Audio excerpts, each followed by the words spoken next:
Subscribe before the truth disappears. The rain had already started when the call came in.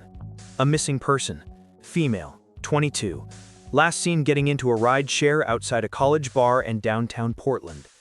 It was supposed to be a 10-minute trip. The timestamp on the app read 12:43 a.m. Her name was Emily Carter.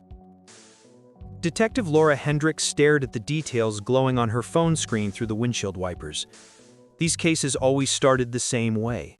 A routine disappearance, a concerned friend, and a cold digital trail that usually ended with someone showing up safe the next morning. But something about this one felt off. The driver's profile photo had been deleted from the system mid-ride. The app history stopped abruptly, and the final GPS ping came from a stretch of rural road that didn't officially exist. By the time Hendricks and her partner, Detective Neil Pearson, reached the last known location, dawn was breaking. The road was little more than a gravel access track cutting through heavy pine and fog. The air smelled of wet earth and diesel. "This isn't on any map," Pearson muttered, shining his flashlight over a rusted county sign half swallowed by vines. It wasn't just off route. It was like the car had vanished between one app update and the next. Emily's friends had tried to call her, but every attempt went straight to voicemail. The Uber system still listed the trip as in progress. Hendricks replayed the bar's security footage, Emily stepping into a gray Toyota Corolla, waving to her friends.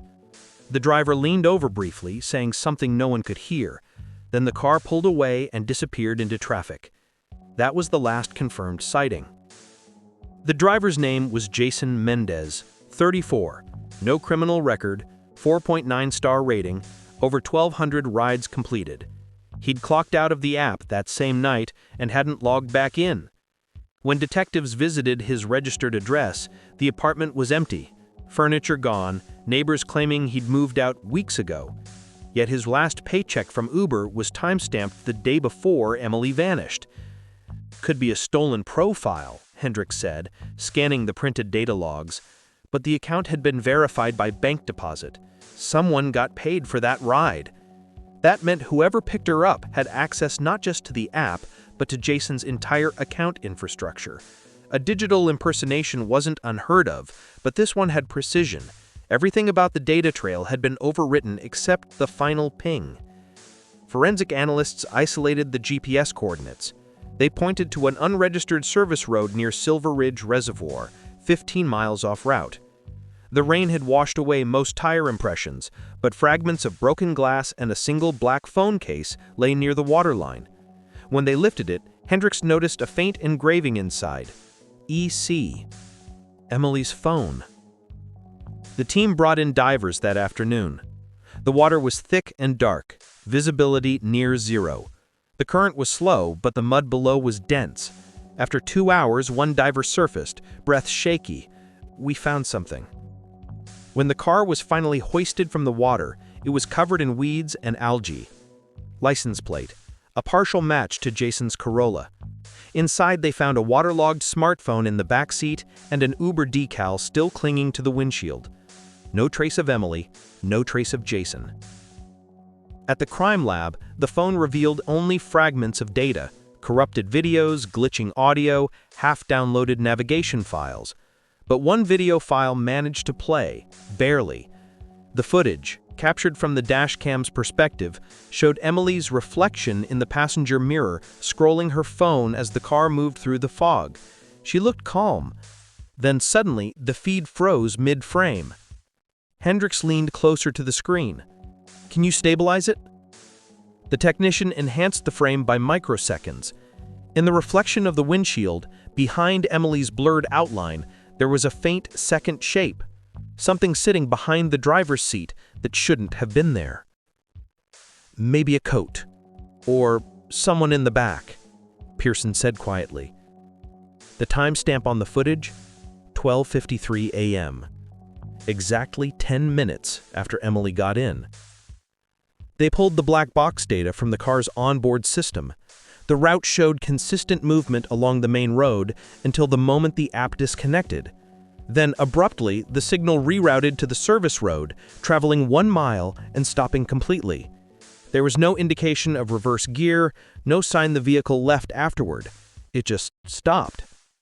That night, Hendricks couldn't shake the image of the paused dashcam, the stillness in Emily's eyes, the slight reflection of red taillights behind her, and that shadow, the faint human outline sitting behind her seat, motionless. The department issued a press release calling it a missing person case with suspicious circumstances. News stations replayed the dashcam freeze frame for days, comparing theories. Was it a carjacking, a deliberate ambush, or did the driver himself stage his own disappearance?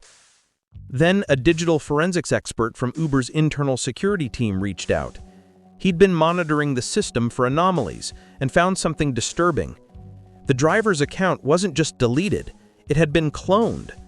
A mirror version of the same account had accepted the ride simultaneously under a spoofed GPS network. In essence, two identical cars existed in the system that night, one real, one ghosted. That shouldn't even be possible, Pearson said, pacing the office. But it was. Someone had learned how to hijack rideshare routes, replace driver IDs, and reroute passengers through an invisible duplicate channel.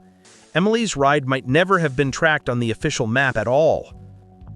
As night fell, Hendricks reopened the dashcam footage one more time. The glitch at the end, the static frame, had something else embedded in it. When she slowed the playback and enhanced the final 3 seconds, a flicker appeared in the corner of the windshield reflection. A light, distant and rhythmic, almost like hazard flashers from another vehicle. Someone else was on that road, she whispered. And when digital analysts cross-referenced traffic cameras in a 15-mile radius, one caught the faint silhouette of a car pulling over near the reservoir. A black SUV, headlights off. The license plate was untraceable. Then came the biggest shock. The same vehicle appeared again on camera 3 days later, passing through downtown Portland. Except Jason had been officially declared missing for a week. And according to his phone records, his number had been active the entire time, still registered to Uber's driver network. When Hendricks dialed the number from her desk, it rang twice before someone answered. A man's calm voice spoke. "Detective Hendricks, you're looking in the wrong car." The line went dead, and in that moment, the Uber app on her phone blinked, showing a new notification. Your ride is arriving. Detective Laura Hendricks stared at her phone until the screen dimmed to black. The Uber app notification shouldn't have been possible. She hadn't used the service in months. But there it was, pulsing on the display. Your ride is arriving. License plate 8VJ312. "Neil," she said quietly, "get over here." Detective Pearson leaned over her shoulder, squinting at the screen. As Jason's old plate number. The air in the precinct felt heavier. Hendricks clicked open the notification, half expecting it to vanish, but instead it opened to a live map. A moving blue dot traced through downtown Portland, heading directly toward the police station. Estimated arrival time, 4 minutes. They bolted downstairs. Outside, the rain had thickened, the kind that blurred headlights into ghostly smears. Across the street, traffic rolled steady until a black SUV, its lights off, coasted to a slow stop at the curb. Hendricks' pulse spiked. "Dispatch, this is Unit 12. We may have eyes on a suspect vehicle from the Carter case." Before the dispatcher could respond, the SUV flicked its headlights on, once, twice, then pulled back into traffic and disappeared into the storm. They followed. The pursuit wound through industrial backroads slick with water and oil. The SUV never accelerated, never tried to flee. It just stayed exactly one turn ahead, as if guiding them somewhere. The route twisted out toward the outskirts, to Silver Ridge, the same reservoir where Emily's car had been found. When the SUV finally stopped, it was on that same unmarked road, headlights reflecting off the water's edge. But by the time Hendricks and Pearson reached it, the driver's door was wide open, the seat was empty, the ignition was still running. Inside lay a phone mounted on the dash, logged into Jason Mendez's Uber profile, active and online. And on the passenger seat, wrapped in a plastic evidence bag, was Emily Carter's missing ID card. The next morning, the FBI Cybercrime Division was brought in. They'd seen app spoofing before, but nothing like this. Someone had built a shadow network within Uber's system, a parallel framework that could mimic rides in real time, rerouting passengers through cloned routes before deleting all traces. The mastermind wasn't just hacking, they were watching. When Hendricks replayed the footage from traffic cams near the chase, she froze. In one frame, the SUV's rear-view mirror reflected a second car following behind, their own unmarked cruiser. But they hadn't seen any reflection while driving. Someone had already accessed their Dashcam feed and mirrored it back at them. By the end of that week, Portland PD's Missing Persons Board had 4 new cases pinned to it, all young women, all last seen using rideshare apps, each vanishing within a 5-mile radius of Emily's disappearance. In each case, the rides had been marked completed, even though the passengers never reached home. Pearson stared at the photos, rubbing his temple. "We're not looking at one guy anymore. This is coordinated." Hendricks agreed. The digital forensics team traced the cloned driver accounts to multiple IP addresses, all routed through the same encrypted domain registered in Nevada. The domain name? Echo Fleet Services. Officially, it didn't exist. But its metadata contains something eerie. Repeated timestamps, 12:43 a.m., the exact time Emily began her final ride. Every database record repeated that time over and over, as if locked in a loop. They finally caught a lead when Uber systems engineer named Grant Keller agreed to speak off the record. Nervous and sleep-deprived, he met the detectives in a diner off Interstate 84. "I worked on route validation," he explained. "Every driver ping leaves a trace, but there's a gap in the system. We called it the mirror bug." Hendricks leaned in. "What kind of gap?" Keller swallowed. "When a signal drops mid-ride, dead zone, tunnel, whatever, the app creates a duplicate GPS anchor until it reconnects. That's normal. But someone figured out how to hijack those duplicate anchors. They create a phantom car, one that doesn't technically exist, but the system believes it does." "Meaning?" Pearson asked. "Meaning passengers can be picked up by cars the network can't verify. As far as Uber's concerned, the trip is still happening, but in reality, it's invisible." He looked at them both. "We found at least 5 phantom trips in Portland before Emily's. One of them used my credentials." "You're saying someone inside had access," Hendricks said. "Or someone who used to." The name Echo Fleet finally appeared again 2 nights later when Keller's body was found in his apartment, apparent suicide. But Hendricks didn't buy it. The laptop on his desk had been wiped clean, except for one open note file titled, "Ride 347, Do Not Answer." Inside was a single hyperlink, a live location pin. The coordinates led back to Silver Ridge Reservoir. Same service road, same digital dead zone. They arrived before dawn, fog low over the water. The signal was faint but active. Hendricks' tablet showed the pin moving, circling slowly along the shore, like a car looping the same path. But when they looked out across the water, nothing was there. No headlights, no sound, just the steady pulse of rain on metal. Then Pearson noticed something in the distance, an old maintenance shed half collapsed near the tree line. "You see that light?" he whispered. A faint red blink pulsed from inside, steady, mechanical, rhythmic. They approached cautiously, flashlights cutting through the fog. The door was locked with fresh padlocks, no sign of forced entry. Hendricks pressed her ear to the wood. A low hum vibrated through it. Electronics. She motioned to Pearson, and he pried the latch loose with a crowbar. The smell hit them first. Mildew, cold earth, ozone. Inside, rows of laptops sat humming on folding tables, all displaying the same Uber driver interface. Hundreds of live rides flickered across the screens, real passengers in real cars moving across real-time maps. Except the system IDs were cloned, each labeled with the same driver name, Jason Mendez. "Jesus Christ," Pearson muttered. At the back of the shed, a large monitor displayed something different. Live dashcam footage from inside a car driving through the rain. On the passenger seat sat a young woman with long blonde hair, earbuds in, scrolling her phone.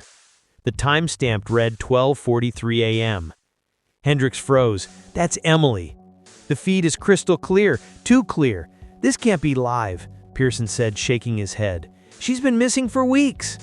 But then, Emily's phone screen in the footage lit up. A new notification appeared. A text from unknown number. We see you too. And in the background reflection of the window beside her, a faint shape moved. The outline of another face, hidden behind the driver's seat. The monitor flickered, glitched, and went black. Every screen in the shed shut down at once. Outside, a car engine started. They turned toward the sound, headlights cutting through the fog, aimed directly at them. Pearson reached for his weapon. Laura, get down!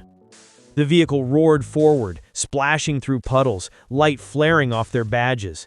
It swerved past them, close enough for Hendricks to glimpse the driver's profile as it passed. A man's calm face, rain streaking down the windshield. Behind him, in the back seat, something moved, a shape, sitting still, upright, silent. And when Hendricks' radio crackled to life, the dispatcher's trembling voice said, Unit 12, we just logged a new rideshare request under your name. Pickup scheduled for Silver Ridge Reservoir. She turned back toward the retreating taillights, rain streaming down her face. Someone's using my account now, she whispered. And on her phone, the Uber app refreshed, showing a driver en route. Driver, J. Mendez. ETA, 4 minutes. Detective Laura Hendricks sat behind the wheel of her unmarked cruiser, parked on the shoulder of Silver Ridge Reservoir, rain hammering against the windshield like static. On her phone screen, the Uber app pulsed again. Your driver is arriving. ETA, 2 minutes.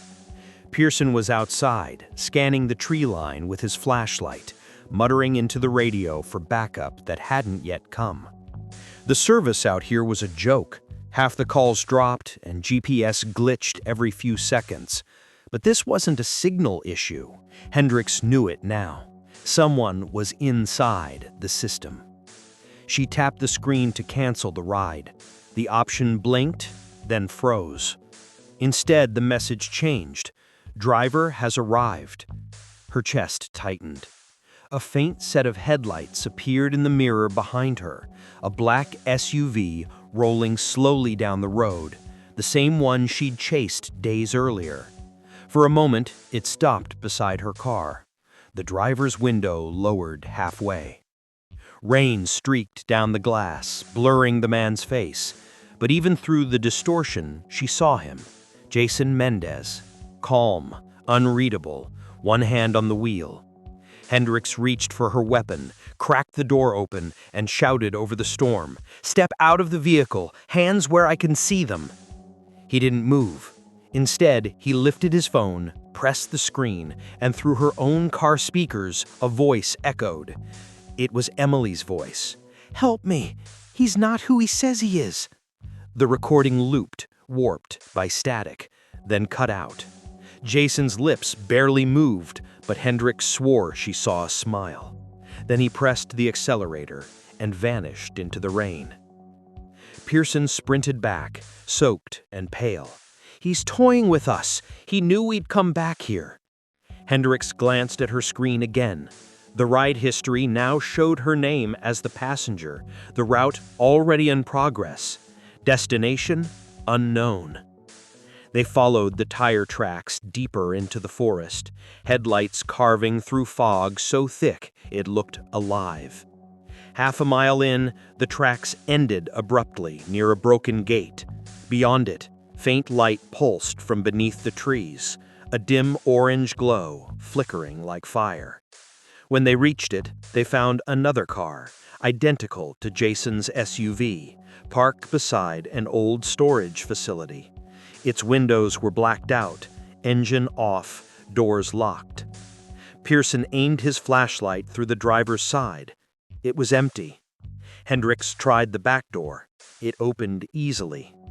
Inside, the air was stale, heavy with gasoline and something metallic.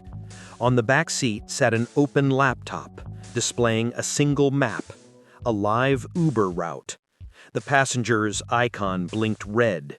Underneath it, a label, Active Trip, Detective L. Hendricks. Pearson frowned. That's your name. That's your photo. She scrolled through the interface, heart pounding. Every ride in the network, hundreds of them, was marked as active, each assigned to passengers who no longer existed. Every one looping endlessly at 12:43 a.m. It's not just cloning accounts, it's replaying them. Every ride, every pickup, running again and again, like it's stuck in time. She turned the laptop around. These people were never meant to reach their destinations. Then a sound came from the woods, faint footsteps crunching gravel, slow and deliberate. Hendricks raised her light. "Jason," she shouted, "it's over!" But it wasn't Jason. A figure stepped into view, a man in maintenance coveralls, drenched and trembling. His eyes darted between them, terrified. "Please," he gasped, "you shouldn't be here." "Who are you?" Pearson demanded. "I worked on the servers," he said. "I was hired to monitor the Echo Fleet backups. I thought it was a test system, but it's not. It's live." Hendricks steadied her flashlight. "What does it do?" He swallowed hard. "It mirrors rides, records everything, voice, GPS, camera. Every trip someone ever took through that road still exists in here." He pointed to the facility behind him. "They said it was for safety audits, but then people started disappearing, and we were told to shut it down. Only someone didn't." Before Hendricks could respond, a new sound filled the air, the low hum of an engine coming from inside the building. The man turned pale. "He's here!" They pushed through the door. Inside, a vast warehouse of car parts and equipment stretched into darkness. In the center stood another black SUV, headlights on, engine idling. On the windshield, a reflection shimmered faintly, as if a video was being projected from within. It was Emily again. Her image looped across the glass, sitting in the passenger seat, looking terrified. The timestamp read 12:43 a.m. Hendricks approached slowly, hand shaking as she aimed her flashlight through the window. The seat was empty. The image wasn't a recording, it was the reflection from a dash-mounted screen. On that screen, a live feed displayed her own face. Hendricks, standing in front of the car, watching herself. "Neil," she whispered, "it's streaming us." Pearson scanned the shadows. "He's running it remotely." The warehouse lights flickered. In one blinding flash, the SUV's rear door swung open. Inside, on the floor, lay dozens of discarded phones, all still powered on, looping the same Uber notification. "Your ride has arrived." Then from the far corner of the room, a calm voice spoke. "You followed the wrong signal." Jason Mendez stepped into the light. He looked almost peaceful.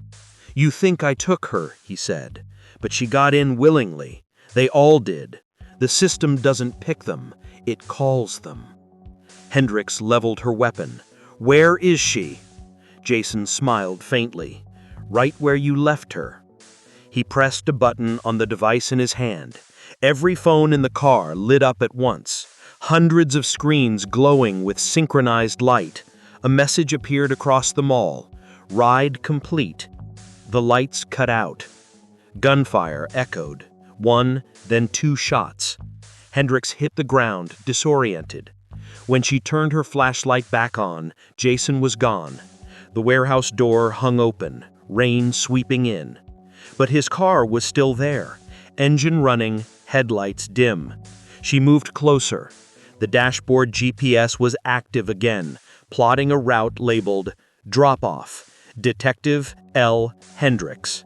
ETA, 2 minutes. Her phone vibrated. "Your ride has arrived."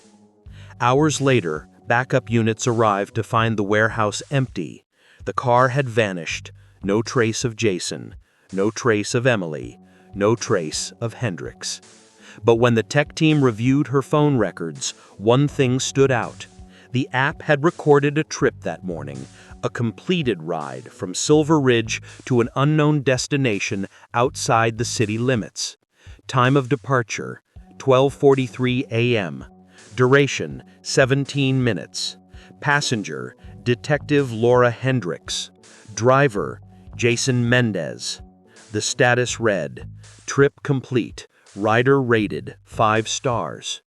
And when they checked the system logs, a new clone driver profile appeared under a familiar name, L. Hendricks, active driver. Somewhere out there, another phone vibrated in the dark, showing a new notification. Your ride has been accepted. If you thought this one was wild, wait for the next one. Hit subscribe so you don't miss it.